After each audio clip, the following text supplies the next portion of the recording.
இயேசு உங்கள் வாழ்க்கையில வரும் பொழுது நீங்க புது மனுஷனாக மாறுங்க. மார்க் 5:15 இயேசுவிடத்தில் வந்து லேகியோனாகிய பிசாசுகள் பிடித்திருந்தவன் வஸ்திரம் தரித்து உட்கார்ந்து புத்தி தெளிந்திருக்கிறதை கண்டு பயந்தார்கள். ஹல்லேலூயா. புத்தி தெளிந்து இருக்கிறானா அதை பார்த்து பயப்படுறாங்க. இத்தனை நாள் அவனுக்கு பைத்தியம் பிடிச்சிருந்துச்சு, பயந்தாங்க, நியாயம். இப்போ ஒருத்தன் தெளிவா இருக்கான், அது பார்த்தா பயம். சில ஆட்கள் அப்படிதான் நம்மளோட வாழ்க்கையில நம்ம நல்லா இருந்தா அவங்களுக்கு பிடிக்காது. என்ன அது நல்லா ஆயிட்டியே, நல்லா பெட்டரா இருக்கிறியே, இது சரியில்லையே, ஐயோ ஆபத்து ஆச்சுன்னு இருப்பாங்க. ஹல்லேலூயா. இதான் மனுஷனோட சுபாவம். நல்லா பாருங்க ஒரு காரியத்தை. முதல்ல எப்படி இருந்தா துணிமணிலாம் ஒண்ணுமே இல்லை, நிர்வாணமாக இருந்தான். ஆனா இப்ப வஸ்திரம் தரித்து இருக்கிறான். ரொம்ப முக்கியம்னா தெளிந்த புத்தி உள்ள மனுஷனாக இருக்கிறான். முன்ன இவனை பார்க்கும்போது எப்படி கூப்பிடுவாங்கன்னா, இதை போரு, இது பாரு, பைத்தியக்காரன் போறான் பாரு, பிசாசு பிடிச்சவன் போறான் பாரு, அந்த பேய் பிடிச்சவன் போறான் பாரு அப்படின்னு சொல்லுவாங்க. இப்ப எல்லாம் அவன் எப்படி பாக்குறாங்க? தெளிந்த புத்தி பார்க்கறாங்க. அதுவும் எங்க உட்கார்ந்து இருக்கான்? இயேசுவோட வலது பக்கம் உட்கார்ந்து இருக்கிறான். Once you are delivered, you will sit at the right side of Jesus. நீங்க உங்க வாழ்க்கையில நீங்க நிறைய பேர் எப்படி இருக்குன்னா, you are living in guiltiness, குற்ற உணர்வு வாழ்ந்துட்டு இருக்கிறீங்க, குற்ற உணர்ச்சியில நீங்க இருக்கிறீங்க. நீங்க விடுதலை ஆயிட்டீங்கன்னா நீங்க இயேசுவோட வலது பக்கம் உட்காருவீங்க. When you are delivered from the darkness, from the sins, from the temptations, you will sit at the right side of Jesus. See, the most hardest thing to control is our mind. ஆனா இன்னைக்கு ராத்திரி கர்த்தர் அதை சரிப்படுத்த விரும்புகிறார். அநேக உங்களை நீங்க பார்த்து சொல்லிருப்ப மாதிரி, இந்த மனுஷனா இவன் கடன் வாங்கி ஓடுற மனுஷன், இவனா சீக்குன்னு படுத்து கெடுப்பான், இவனா அந்த பிரச்சனை இந்த பிரச்சனை போய்க்கிறேன். இன்னைக்கு ராத்திரிக்கு அப்புறம் கர்த்தர் உங்களை மாற்ற போகிறார். You will have a new identity for yourself. புது அடையாளத்தை தர விரும்புகிறார். புது மனுஷியாய் மாற்ற போகிறார். இனி உனக்கு பழைய பட்ட பேர்லாம் இல்லைன்னு சொல்லுங்க, அந்த பழைய லேபல்லாம் இல்லைன்னு சொல்லுங்க. ஹல்லேலூயா. God is making everything new tonight through the fire. அக்கினியின் மூலமாய் மாற்றுகிறார். இனி உங்களை யாரும் உங்களை பார்த்து சோம்பேறின்னு சொல்ல மாட்டாங்க, தூங்கு மூஞ்சின்னு சொல்ல மாட்டாங்க, எரிச்சல் உள்ளவன்னு சொல்ல மாட்டாங்க. கர்த்தர் விடுதலையை தந்தார்னா அவருடைய சாயல் உங்கள் வாழ்க்கையில வெளிப்படும், நிச்சயமாய் வெளிப்படும். ஹல்லேலூயா. நம்மளோட வாழ்க்கையில கூட நம்ம நிறைய அவமானங்களை சந்திச்சிருப்போம். பிசாசு அனுப்பின பிரச்சனைகள் நிமித்தம் பல இடங்களை நம்ம தலை குனிஞ்சிருப்போம்.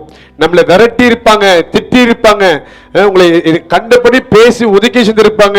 நீங்க எல்லா இடத்துல வெக்கத்தை விட்டு மறுபடியும் நிற்பீங்க போயிட்டு வழியிலன்னு சொல்லி.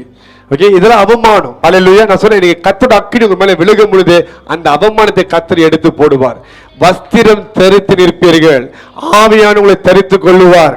When you are clothed by the Holy Spirit, God shall honor you. ஆண்டவர் உங்களை கனப்படுத்துவார். ஹல்லேலூயா. நீங்க கடந்து வந்த அந்த பாதையில நீங்க சந்திச்ச ஒவ்வொரு அவமானமும் அது உங்களை பார்த்து வெக்கப்பட்டு போகும். நீங்களே யோசிப்பீங்க, நீங்க சந்திக்கிற அந்த அவமானத்தை பார்த்து யோசிப்பீங்க, நம்மளால இதுக்கு மேல முடியுமா, வாழ முடியுமா, சந்திக்க முடியுமா? அப்புறம் கர்த்தர் உங்களை வாழ வைத்து காமிப்பார். உங்களுக்கு வாழ்க்கை கொடுத்த தேவன் ஊருக்கே காமிப்பார் அவர் உங்களோட இருக்கிறான்னு. உங்க சத்துருக்களுக்கு முன்பாக பந்தி ஆயத்தப்படுத்துவார். இது கர்த்தருடைய செயலா மாத்திரம் தான் இருக்க முடியும். Only God can do this for you. No man on this earth. எந்த மனுஷனும் உங்களை கனப்படுத்த முடியாது, கர்த்தர் ஒருவரே உங்களை கனப்படுத்துவார். சில நேரத்தில் சில ஆட்கள் பார்த்து உங்களோட வாழ்க்கையில இம்பாசிபிள், முடியவே முடியாது, சான்ஸே இல்லைன்னு இருப்பாங்க. நான் சொன்னேன், இப்படிப்பட்ட ஆட்கள் தான் கர்த்தர் தேடி வருகிறார். எனக்கு தெரிஞ்ச ஒரு சகோதரர் இருந்தார், பயங்கரமா நல்ல குடும்பம், நல்ல பிள்ளைங்க எல்லாம் இருக்கிறாங்க. அவர் அறியாமலே கொஞ்சம் கொஞ்சமா அந்த குடி பழக்கத்துக்கு அடிமையாக மாறினார்.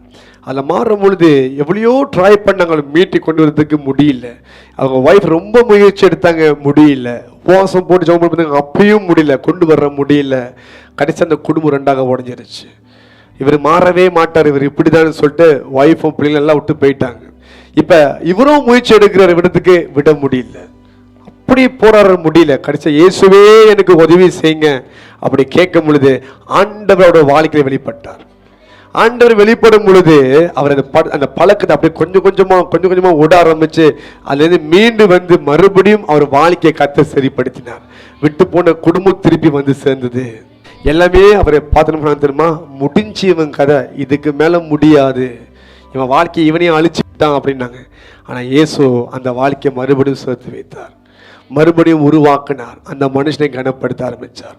நான் சொன்னேன், இயேசுவால முடியாத காரியம் ஒன்றும் இல்லை, அவரால் மன்னிக்க முடியாத பாவம் ஒன்றும் இல்லை, அவரால் உருவாக்க முடியாத பாத்திரமும் இல்லை, எல்லாம் அவரால் கூடும்.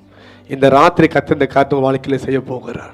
உங்களை ஒரு மாதிரி பேசி லேபிள் பண்ணி வச்சிருக்கலாம், இது எல்லாத்தையும் கர்த்தர் மாற்ற போகிறார். ஹல்லேலூயா.